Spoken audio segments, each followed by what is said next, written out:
জয়গুরু বন্ধুরা, আমার চ্যানেলে বিউটিস কিচেনে আপনাদের সবাইকে স্বাগত। আজকে আমি আপনাদের রান্না করে দেখাবো শোল মাছ। এই দেখুন, গোটা শোল মাছ নিয়ে আসছিল আপনাদের দাদা। তো আমি শোল মাছটাকে সুন্দর করে কেটে ধুয়ে রেখে দিয়েছি। দেখেছেন, এই যে পিসগুলো শোল মাছের সব এভাবে কেটেছি। কিন্তু শোল মাছে দেখেন ডিম হয়েছে। শোল মাছে ডিম হলে সেই মাছে নাকি শুনেছি স্বাদ বেশি থাকে না, তো ডিম হয়েছে মাছটায়। আমি এটাকে এবার লবণ হলুদ মাখাবো, মাছটাকে ভাজা করব। এবার দেবো লবণ মাছে মাখানোর জন্য,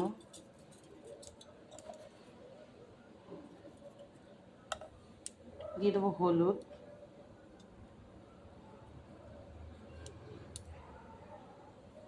এবার এটাকে মেখে সুন্দর করে আমি এটাকে ভাজা করব।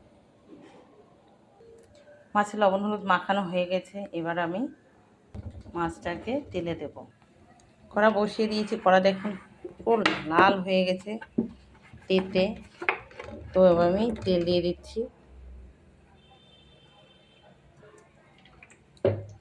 মাছ ভাজার জন্য। কড়ার তেল পুরো ধোয়া বেরিয়ে গেছে, আমি মাছ দিয়ে দিচ্ছি। এভাবে মাছগুলো আমি ভেজে নেব, একটা করে সব মাছ নেবে ভেজে নেব। ভাজা হচ্ছে শোল মাছটা, একটু আস্তে আস্তে ভাজতে হবে। মাছ ভাজে উপকরণগুলো দেবো, সেগুলো হচ্ছে আমি আলু বড় বড় করে দেখুন পিস করে রেখে দিয়েছি। আলু দেব, আর মাছের ঝোলে এই জিরে বাটা, লঙ্কা বাটা, আর একটু আমি জিরে আমি গরম তেলে নিয়েছি। তো আমি সেটাকে এই দেখুন তেলে শিলে রেখেছি, এটাকে আমি একটু বেটে নেব। আপনারাও কিন্তু এভাবে কিন্তু তেলে নেবেন একটু। মাছ ভাজা হয়ে গেছে, আমি নামিয়ে নিচ্ছি। দেখুন নামিয়ে নিচ্ছি, মাছ ভাজা হয়ে গেছে, আমি নামিয়ে নিয়েছি। দেখুন এভাবে কিন্তু একটু সুন্দর করে মাছ ইলিশ শোল মাছটা ভাজতে হবে। এবার আমি আলুটাকে ডুমো করে কেটে রেখেছিলাম, সেটা দিয়ে দেব। মাছ ভাজা তেলের ভিতরে আমি দিয়ে দিচ্ছি, আলুটাকে ভেজে নেব।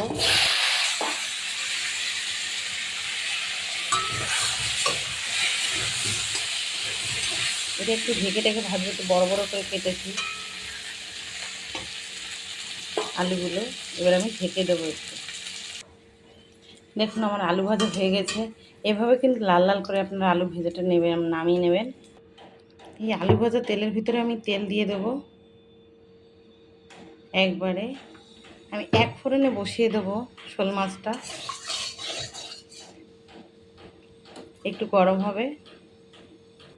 তেল গরম হয়ে গেছে, আমি দিয়ে দেবো তেজপাতা, সামান্য জিরে। জিরে তেজপাতাটা একটু লাল লাল হবে, সুন্দর দেখতেও সুন্দর লাগবে এবং খেতেও ভালো লাগে। কাঁচা থাকলে জিরে তরকারিরও স্বাদ কম হয়। জিরে লাল হয়ে গেছে, আমি সেই আলুটাকে আবার দিয়ে দেবো। সব আলুগুলো দিয়ে নেড়ে চেড়ে আমি দিয়ে দেবো হলুদ, আমি দিয়ে দেবো লবণ, দিয়ে নেড়ে চেড়ে আমি এবার দিয়ে দেবো জল, দিয়ে দেবো।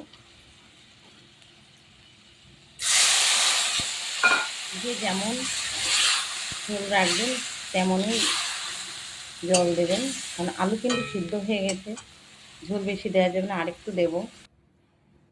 এই যে এটা কিন্তু শোল মাছের ঝোল, আমি কিন্তু আলু দিয়ে এটা ঝোলই করব, জিরে লঙ্কা বাটা দিয়ে। ঝোলে মশলা দেয় এটাকে বলে, দেখুন আমি কিন্তু মশলা কষাইনি। এই যে এবার ঝোল যে টকবয়ে ফুটছে, এবার আমি সেই লঙ্কা বাটা জিরে বাটাটা দিয়ে দেবো। দিয়ে দেবো জিরে বাটা, দিয়ে দেবো লঙ্কা বাটা। আমরা কিন্তু লঙ্কা বেশি খাই, তাই সবসময় একটু লঙ্কার পরিমাণটা বেশি দেই। লঙ্কাটা আপনারা যে যেমন খাবেন সে তেমনই দেবেন।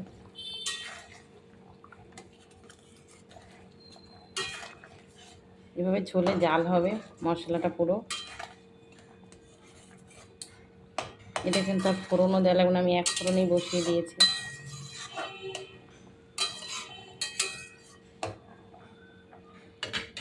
এবার আমি একটু ঝোলে জাল হওয়ার পর আমি মাছ দিয়ে দেবো।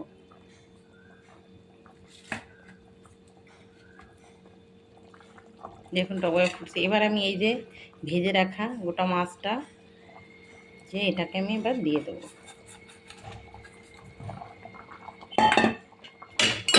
দিয়ে নেড়ে চেড়ে মাছে একটু মশলাটা ঢুকবে, একটু জাল হবে,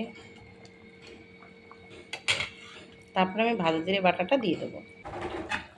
দেখুন আমি ঝোল থেকে এই দুটো আলু তুলেছি 2 পিস। এই আলুটাকে এবার আমি সুন্দর করে চামচ দিয়ে এভাবে ঘেঁটে দেবো এভাবে, তাহলে ঝোলটা বেশ ঘন হবে, খেতেও কিন্তু ভালো লাগে। মশলা ঘন করতে হলে প্রচুর মশলা দিতে হয়, কিন্তু অত মশলাতে তো মাছের ঝোল ভালো লাগে না। এইভাবে সব আলুটাকে আমি ঘেঁটে দেবো। এই দেখুন এই বেশ ঘেঁটে নিয়েছি। এবার এই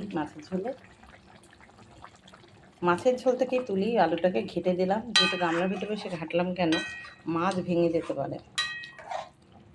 আর গোটা মাছ গোটা না থাকলে ভালো লাগে না, ভেঙে গেলে সেই মাছ ভালো লাগে না। ভেঙেই মাছ খাই, কিন্তু তবু গোটা থাকলে বেশ ভালো লাগে। আমার মাছের ঝোল হয়ে আসছে, আমি দিয়ে দেবো ভাজা জিরে বাটা। আমি একটু গোলমরিচ বেটে রেখেছি, গোলমরিচ দিয়ে দেবো। আমি এবার জিরে লঙ্কার তরকারি করলেই গোলমরিচ দিয়ে দিই, খেতে ভীষণ ভালো লাগে আর সেন্টও ভীষণ ভালো ওঠে। দেখুন আমার মাছের ঝোল হয়ে গেছে, এবার আমি নামিয়ে নেব। এভাবে কিন্তু শোল মাছের জিরে লঙ্কা বাটা দিয়ে শোল মাছের ঝোল একবার খেয়ে দেখবেন। সবজিতে তো অনেকেই অনেক সময় খান, পেঁয়াজ রসুন দিয়ে খান, শুধু জিরে লঙ্কা বাটা এবং গোলমরিচ আর ভাজা জিরে, একটু জিরেটাকে টেলে নামানোর একটু আগে এভাবে দিয়ে তরকারিটাকে নামিয়ে নেবেন, দেখবেন খেতে কতটা স্বাদ লাগে। একবার খেয়ে আমাকে কিন্তু কমেন্ট করে জানাবেন খেতে কেমন লাগে। তো আমি নামিয়ে নিচ্ছি। দেখুন বন্ধুরা আমার শোল মাছের ঝোল কেমন হয়েছে, কালারটা দেখেছেন? দেখেই কিন্তু জিভে জল চলে আসছে। তো আপনারাও রান্না করবেন, দেখবেন এরকম জিভে জল চলে আসবে। তো আমার এই রেসিপিটা যদি ভালো লেগে থাকে তাহলে please please please like share comment করতে কিন্তু ভুল করবেন না, সাবস্ক্রাইবটা করে দেবেন। জয় গুরু।